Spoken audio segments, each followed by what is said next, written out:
quoi? Raconte-moi l'espace. Raconte-moi l'espace. Comment ça marche? Raconte-moi Comment ça marche? Raconte-moi l'espace. Top. Et décollage.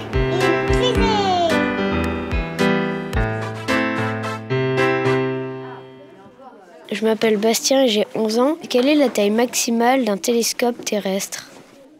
Bonjour Bastien, je m'appelle Philippe et je travaille au Centre national d'études spatiales.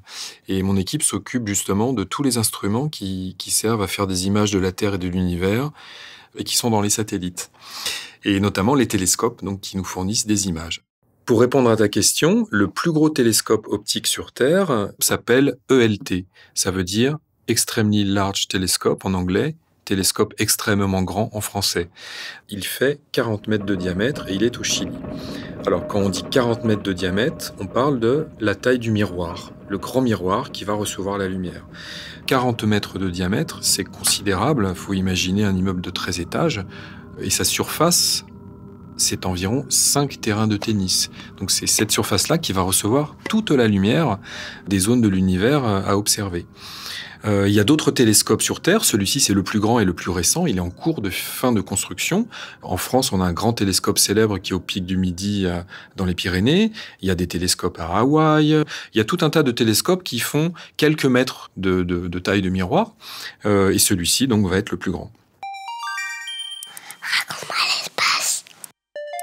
Pourquoi on a besoin de faire de grands télescopes, de grands miroirs? Eh bien, c'est une question de quantité de lumière à recevoir et de netteté des images qu'on veut avoir. Tes propres yeux, tu vois bien qu'ils s'adaptent à la luminosité.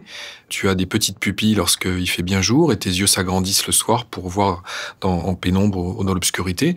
Un peu comme le hibou qui chasse la nuit avec ses grands yeux ronds, il voit effectivement très bien dans des conditions difficiles où la lumière est faible. Eh bien, un télescope, c'est pareil, il va recevoir de la lumière en petite quantité de régions très lointaines. Donc plus il est grand, plus il peut recevoir de la lumière. Mais ça ne suffit pas, c'est pas simplement la quantité de lumière qui compte, c'est aussi la netteté de l'image que tu vas obtenir. Et cette netteté, elle est directement liée à la taille du miroir. Autrement dit, si un astronome cherche à voir une étoile et une planète à côté et avoir deux images séparées qu'il peut distinguer, il les verra avec un grand miroir, et s'il utilise un télescope avec un petit miroir, il ne verra qu'un seul objet. C'est pour ça qu'on cherche à faire des télescopes les plus grands possibles pour améliorer la précision.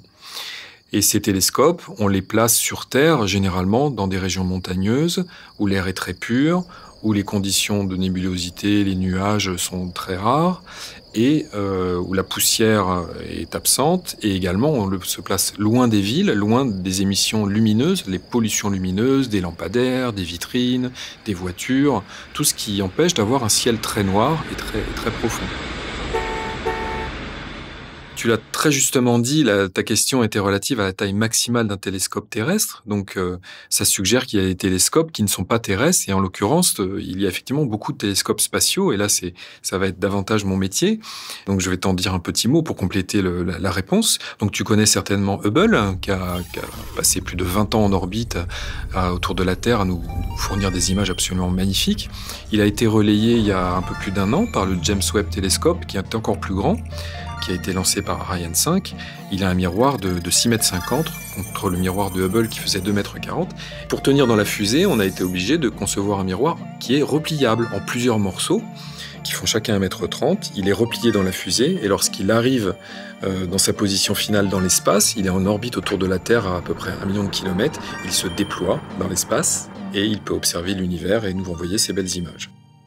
Donc cette lumière qu'on observe, tu as déjà vu des arcs-en-ciel, tu vois que la lumière est constituée de beaucoup de couleurs, et bien en fait elle est constituée de beaucoup plus de choses que ce que nos yeux peuvent voir. Et donc cette lumière qui est intéressante pour les scientifiques, qui nous permet de comprendre comment se forme la matière, comment se forment les étoiles, comment se forment les galaxies, d'où vient l'univers, eh bien on l'observe avec des instruments spatiaux, puisque sur Terre, on ne peut pas accéder à cette lumière à cause de l'atmosphère.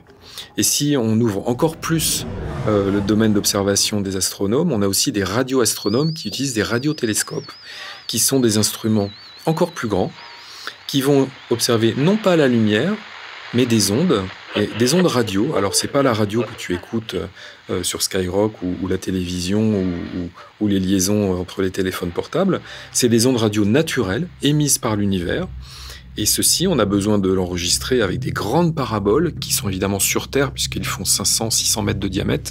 Donc on ne sait pas envoyer ça dans l'espace. Et d'ailleurs, ce ne serait pas utile puisque ces ondes traversent l'atmosphère. Donc en fait, on peut parfaitement les recueillir depuis des instruments installés sur Terre.